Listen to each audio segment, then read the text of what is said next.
Recording. Yeah, thank you again, all of you, for being here this morning. This is a sort of brief review or overview of best practices for advising honors program participants or honors students. I'm going to share my screen, go through some slides with some of the basics, and then we can share all of this content. At any point, if you have a question, feel free to interject. I don't know that we would necessarily need to use the full hour, but we'll see. Okay. All right. Can everybody see my screen? Okay. Very jolly. Thank you. Yeah. I always have to give a shout out to a former student, Mariana Brania, who designed this little honors Leo guy, who I like to use still. So what I want to do today is just provide an overview and reminder of what the honors program is, what are some key things to know about how to advise students in the honors program. Anecdotally, some things I've heard recently from students is, they'll go to see their major advisor. Major advisor will say, I don't know anything about the honors program. They'll come to me and we can go over things. Sometimes students don't come to me and they try to figure it out on their own. So I just want to kind of close the communication gap so that everyone's on the same page and we're supporting our honors students. I'll emphasize this a couple times, but the way I like to think of the honors program is that it's an advanced GE pathway. So the way we have the honors program set up is that for students who complete the honors program, and if they move through the honors program in the way that we'd like for them to sequence it, they'll complete GE requirements. So in your conversations with students, as you discuss what GE or LVE requirements they need, honors classes should be part of that discussion. They don't necessarily need to be a separate bucket of classes, and in fact, they shouldn't be. So I'll go over what that looks like. Again, feel free to add questions to the chat. I'll make sure that's open so I can see it.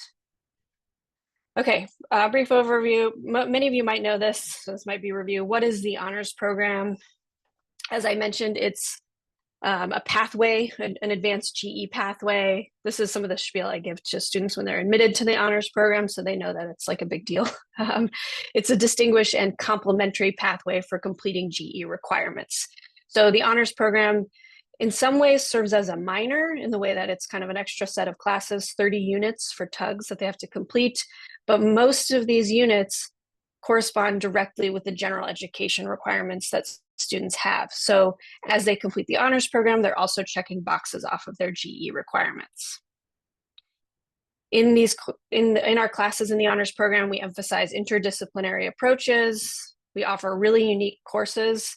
The thing that I always like to say is I invite faculty to teach their dream classes because it's pretty easy to test out a class in the honors program. We have travel classes like Gerard, who's with us, offers a Jan term travel class with some seats for honors students. Every once in a while, Pablo Weaver leads an honors biology class to the Galapagos Islands. I think Gail Tang is going to offer a math through origami honors class next year. So we can offer really unique classes that students aren't really able to access necessarily through the regular GE program. We offer small classes. It's not that unique at our university, but I still emphasize it. And we have multiple points of contact for peer and faculty mentorship of students. The honors program is a community of high achieving undergrads. We aim for about 10% of the undergraduate student body at ULV. That's the national standard for honors programs, about 10%. This fall, we've had some drop off, I think because of just general enrollment declines. I just checked our rosters. We manage our honors rosters manually. We have about 130 students across all 4 years. That's down from a high of 250 and almost 300 a couple of years ago. It's a little bit more manageable now. But we do our best to try to advise all of these students. It's just me and the assistant director, Ryan Lee. So we also rely on major advisors and primary advisors to help support students as they move through their undergraduate degree program. Just so everyone knows here how students get into the honors program, when traditional undergraduates apply, in the admissions process, if they have at least a 4.0 GPA, which, as many of you know, is kind of low now with grade inflation at many high schools in the area, or if they have a set of requisite test scores, which you can find on our website, they'll be invited to apply to the program. They basically just have to submit a short essay. so that we know they're serious about joining the program. For transfer students, it's a little different. I think it's a minimum 3.5 and also some test scores. All of that is in the catalog and on the honors website. So students are invited to apply. They have to submit the application in order to be admitted to the honors program. So if you're looking at their banner record, HONR is the attribute given to a student once they have applied and been admitted. Even if they've been flagged to be in the honors program, if they haven't applied, we don't generally code them as in the honors program. Current students, if you have someone who's really advanced, who you think would really be a great fit for the honors program, they can apply after their first semester, after 16 semester hours, so that we can see what their grades are, and until the end of their sophomore year, or up until a maximum of 64 semester hours, because we don't want them to come in so late that they have to retake classes or retake things they've already completed in their GE to complete honors program requirements. Okay, so that's a general overview. We have 130 students. I should say in the fall cohort, we only have 30 students, which is a pretty small cohort for us. But I think that's going to be what our standard is going forward. Now, if you're advising students, in the past year, it has become much easier to know whether or not your student is in the honors program. Finally, after a lot of back and forth, we've made updates to DegreeWorks. So now when you're looking at your student's degree tracker record, the attribute honors program participant will be displayed in the top banner. This is how you know if a student is in the honors program. Ryan and I do manual checks of every student's record every semester. And if students are not keeping a GPA of minimum 3.3, if they're not taking regular classes, after a couple semesters, we'll remove them from the program. So I'm constantly updating students' records and banner.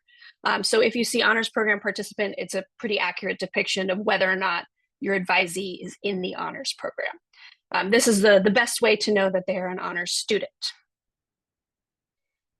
Now I'll get into this in a couple slides, but when you're on the main page of DegreeWorks, this is the only thing that you will see that indicates to you that a student is in the honors program. There's no section on the degree tracker that shows honors program requirements. You have to move to the what if part of DegreeWorks to see that. Unfortunately, that seems the only way to do that.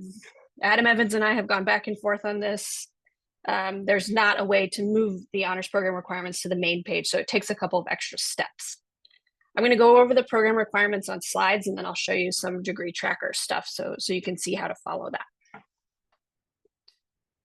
So our program requirements for traditional undergraduates are 30 semester hours. We have a core of honors requirements of 18 units. All of this is actually quite standard across the country for honors programs. The last time our catalog was updated was 2019. It was before I started in this position, and I will warn you, we'll have some catalog changes coming to adapt to students' needs, especially with dual enrollment coming in the next year. But for now, the core program requirements are 18 units. Students take a writing class called Honors 111. It's an honors class that combines both of the writing requirements for undergraduates. It's, I think, the only class that does this, that has 2 GE attributes affixed to it, LVWA and LVWB. Then there's a sequence of global ideas classes, sort of like classic honors courses, Honors 205 and 215. Honors 205 now has the LVDI attribute affixed to it.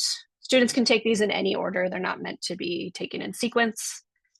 Then we have 2 two-unit classes. We call them Colloquium 1 and 2, and they fulfill requirements in the La Verne Experience program, LVUV and LVCS. And then Honors Senior Project, which of course fulfills LVUR, though we know some of these are going away. All of these are required of students. Even if a student has completed, say, LVCS through a different class, I tell them they need to complete the core requirements. If they want to be in the honors program, they need to complete the core requirements. The only class I will informally waive is the writing class, because I don't think they necessarily need to retake a writing class. Yeah, Patty, go ahead. You're muted. So students will really be doing 2 senior projects then, one for their major and one for honors? Yes. Okay. So the Honors Senior Project is a 2-unit class. It's an interdisciplinary research paper that it sort of builds on all the interdisciplinary work they've been doing in the honors program. Okay. So those are our core requirements for tugs. For transfers, and some students are coming in with a lot of dual enrollment units, we have reduced requirements. I'll get to that on the next slide. So this is the core. And then the next 12 units that a student needs to complete are honors seminar electives, 3 classes, 4 units each. These classes change every semester because it just depends on who I can get to teach in the honors program, basically. Sometimes it's like a little bit of a begging situation, depending on the classes. And the only thing is that the electives that students take need to be distributed across at least 2 of these areas.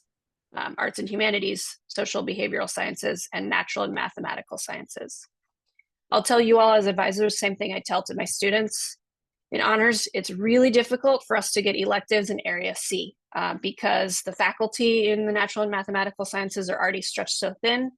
They don't have much space in their teaching load to teach an honors class. So I can, once a year, I can maybe get like an LVPS, a physical science class. Life science is like every other year, maybe if we're lucky.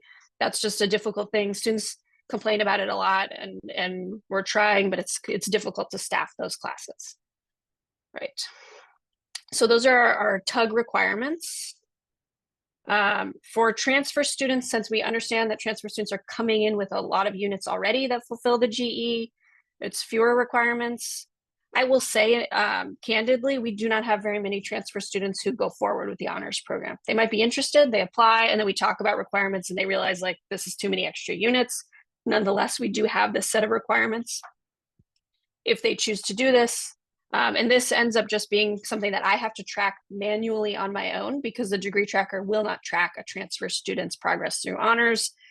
So it's a little bit of extra work on our end to make sure we're tracking how students are moving through these requirements. So for transfer students, the core is only 6 semester hours. They take 1 of the global ideas classes and senior project. And then 8 elective units distributed from wherever they might need them in their GE. A lot of them will take honors 370 or 380 because those fulfill LVE requirements. So we definitely do have students who complete these requirements. There's just fewer of them. And in the past year or 2, as we've seen more students come in with like a lot of AP units or even dual enrollment credits, I've made agreements with them that they can follow these requirements instead. And the only way that you as an advisor will know that I've made that agreement with them is just check the notes on their tracker, because that's the only way I can indicate that. There's no automated way for me to track these things. So I just have to like make sure I'm being good about notes in the tracker. So just want to emphasize again, all of the honors classes that we have in the catalog fulfill GE requirements. So if a student is looking at their GE requirements, if you're talking about what they need for the GE and you see they're an honors program participant, please talk to them about taking some of them through the honors program. This is a way for them to fulfill their general education requirements. We only offer classes that link to the GE, and every class in the catalog in honors will help them do that in some way. So it's about being strategic as they build their strategic plan or their SEP. So this is just something I often show students. Most of our electives will have electives for social sciences, oral communication, all of this. We can see here. I don't need to spend much time lingering, just to insist or remind you all that all honors classes can correlate and check off boxes in a student's GE. Right. So if you're meeting with a student in advising, if you've seen that they're an honors program participant on the top banner of their degree works, so how do you view their honors progress? Like I said, the problem with DegreeWorks right now and the particular like software we're on is that you cannot view it on the main page. And this is a challenge because one, students don't often know this. I remind them, I send out emails, we send out videos. Carlos made a great video. I'll meet with students in their junior or senior year and they won't know that this exists. So that's why I'm sort of asking for advisors to also help show this to students and be aware that this exists. Because otherwise students don't have any clue how they're progressing through the honors program. And I see the same thing as them when I look at the what if. So we can view honors program progress using the what if function in DegreeWorks. I will model this using a student's record. I'm just going to walk you through some bullet points. So you, under the degree drop-down box and what if, you would select certificate, program, and honors certificate. It's very confusing. And then any substitutions or waived honors courses will be noted in the notes on the degree tracker. Something to keep in mind is for the what if, the registrar will not process substitution forms. So anytime I've offered a student a substitution, it's only indicated in the what if of the notes, or in the what if notes, unfortunately. So I've linked here, Carlos made a really helpful video last spring that I've sent out multiple times to students. And it's helpful, it kind of walks them through that. Instead of showing the video, since the link is there, I'm going to pull up a student's record. I'm going to pause the recording just since we're going to look at a specific student's record. Let's see, how do I make sure I can pause the recording? The recording, here we go. And go back to the slides. Right. Okay. So yeah, there's a helpful video from Carlos that I've shared with students. I notice it only has 42 views, so I don't think students are watching it or like rushing to watch it. But most of what I'm trying to do with students is just to remind them that the what if function exists. Same goes for reminding advisors. It's a great tool to help us track progress. It's just a pain to get to, and if you don't know how to get there, like you'll never know it's there, which is kind of a challenge, right? Okay.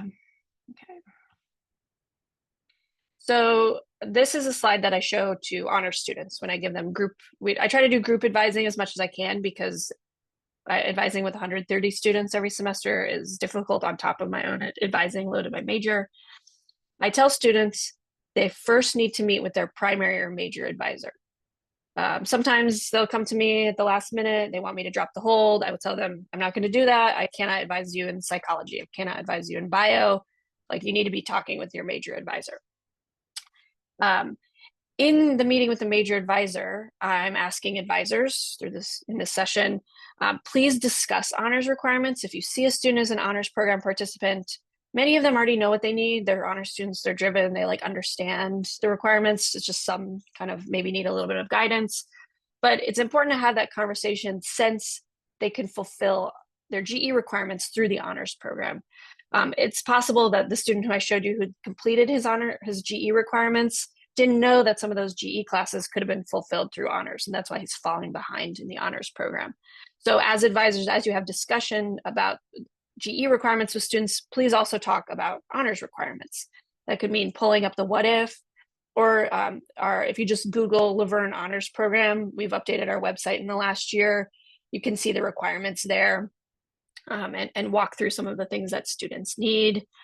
Again, I just want to emphasize, if a student really wants to complete the honors program, have it on their diploma, some core honors courses repeat GE requirements that they may have already fulfilled, like LVCS or LVUV, or humanities if they came in with AP history and AP English or something like that. Students need to complete the core requirements. Only on very rare occasions will I discuss substitutions, really only with the writing classes.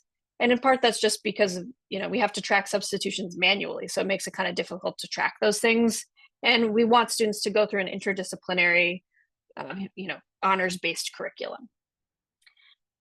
The honors core classes are offered every semester. I always have at least one every semester. All of those 18 core requirements. The electives vary from semester to semester. I tell students if they see an elective they're interested in, they should take it when it's offered, because I don't know when we'll be able to offer it again, especially with the sort of cooler ones or the ones that are more science-based, since we can only offer them at infrequent intervals. Myself and Dr. Lee, the assistant honors director, are available to meet with students for specific questions about honors requirements. Like if a student wants to know about when a class will be offered, if they have some questions about if they're studying abroad and they want to substitute something. We have group advising sessions. We're available to meet, but it's important for the discussion about honors program classes to not be confined to just meetings with the two of us, so that students are really thinking about the honors program as a key way to fulfill GE requirements. And part of this priority registration is honors students register in the first time block, the registration period on November 4th at 9 a.m. I'm going to share a different document right now.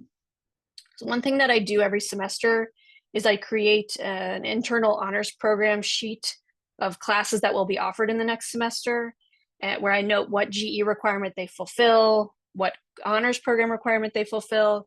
And sometimes classes are listed kind of weirdly in the schedule with like a generic title. I'll tell students what the actual class is about. And I'll put this in the chat, but I'll also just share you so you can see. The students are emailed this document. I email it multiple times as I update it. So here's what it looks like. Basically, I have the January classes listed, CRN, honors course, the catalog title. This is so sometimes when classes are listed in the schedule for honors, they'll have this like literature interdisciplinary seminar, which like has no meaning to anybody, even students. So I'll include the specific title and what attributes it fulfills. We're trying to not cross-list honors classes with other classes, but that's like a slow phase out. So I also note if classes are cross-listed. Expectation is if student takes an honors class that's cross-listed, they'll have a little bit of extra work in the honors section.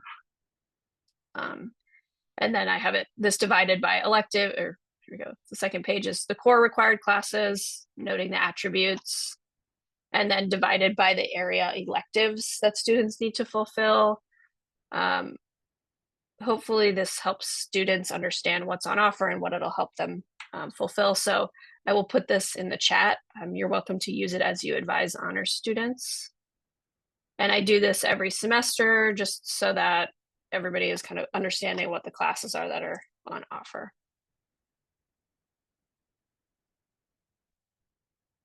All right. Back to slides.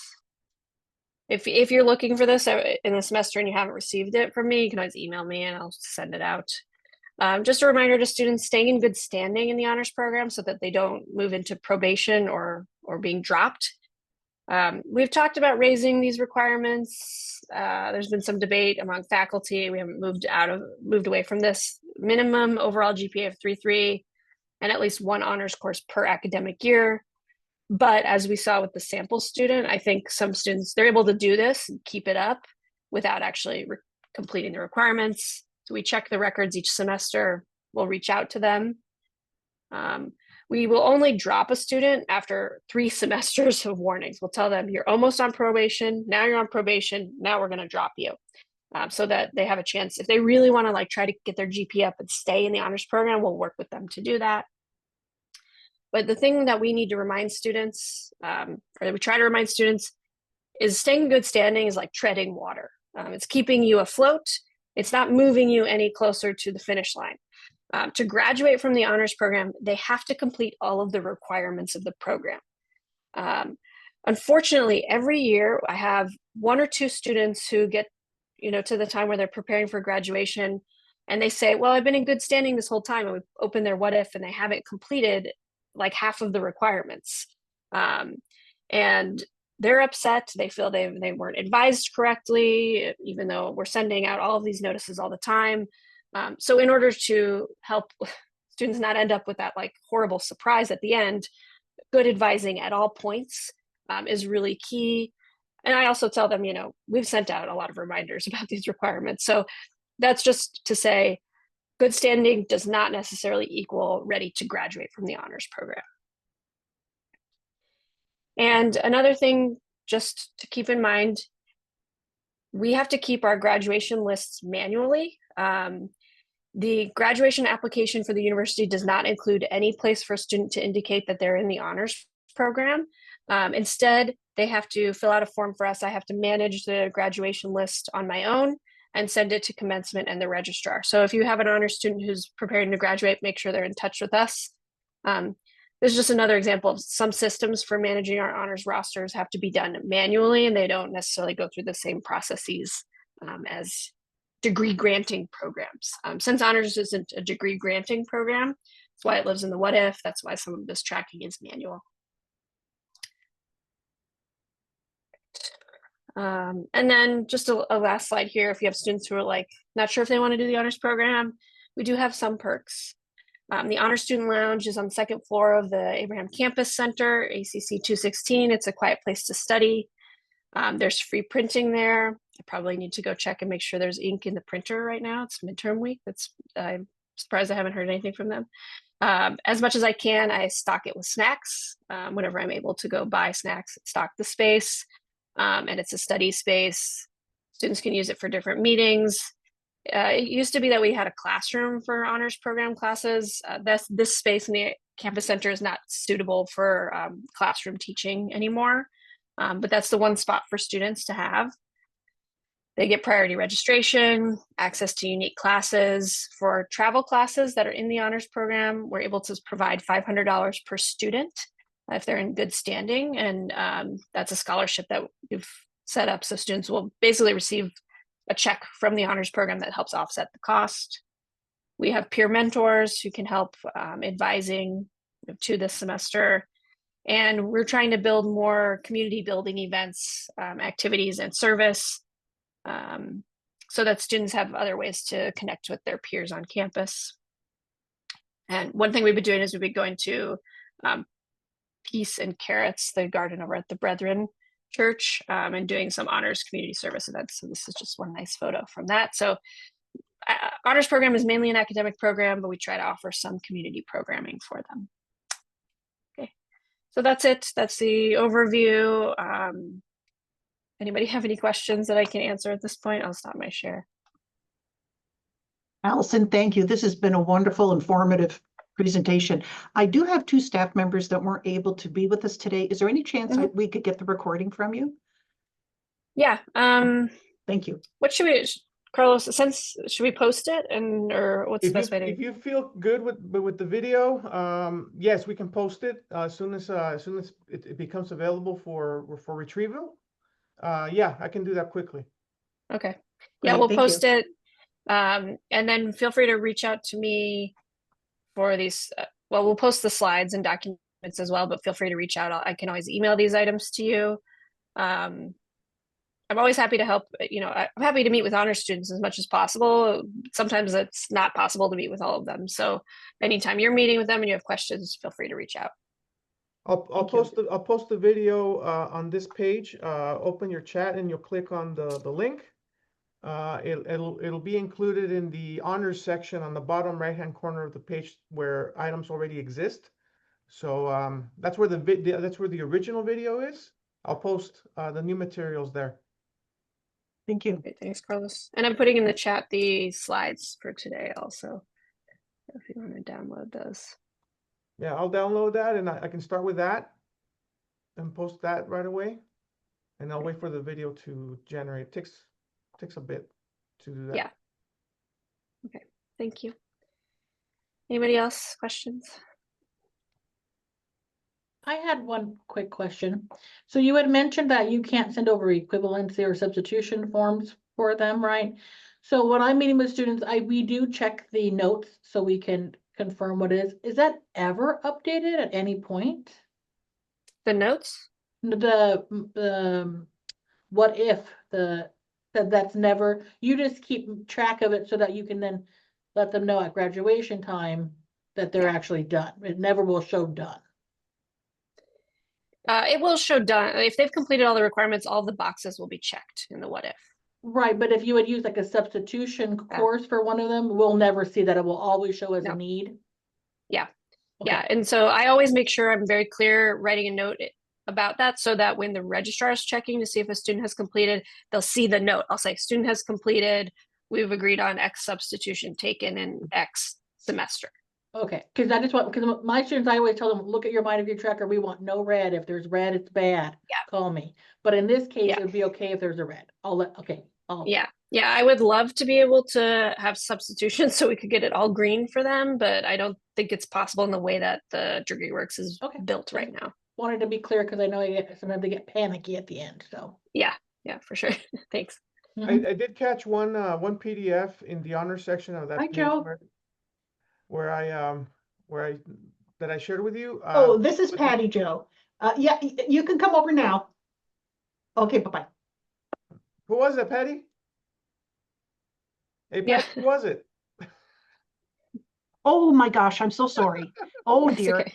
Oh, I'm gonna update the PDF that we imaged with the old degree audit to image it to the new degree audit. So that way advisors and students potentially we'll know how to retrieve the certificate. The one that's there is the old My Degree Track. Okay. We're moving forward. I'm also, like I mentioned, we're going to have some catalog changes going into effect fall 2026, partially to match what's happening with our GE changes, like the phasing out of LVUV and LVUR. We're also reducing some of the credit hour requirements because I think that's a response to students' interest waning. So when that happens, I think what will happen is we'll have multiple options for the honors certificate in the drop-down box, depending on if a student is a tug, a transfer, or dual enrollment. And we would keep this one that we've discussed on there for anybody who's in a catalog up until this year. So we'll do more trainings as those changes happen too.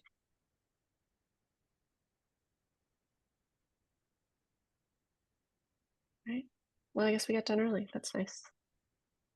Everyone can use a little time. Any final questions before we close? Thanks again, Allison. It was really good. Thanks. Thank you. Thank you. Thanks everyone for being here. Thank you. Thank you, Allie. Good to see everybody. Thanks. Take care. Appreciate it. See you all later. Bye.